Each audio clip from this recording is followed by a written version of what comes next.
You ask Tiger to solve. This deals with linear equations with one unknown. The final result is x equals -19.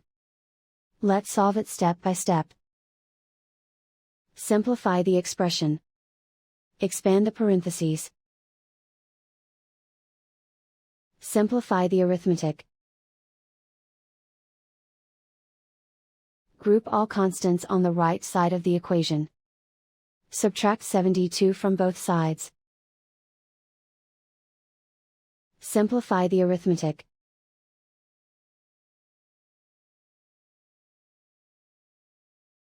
Isolate the x. Divide both sides by 6. Simplify the fraction. Find the greatest common factor of the numerator and denominator. Factor out and cancel the greatest common factor.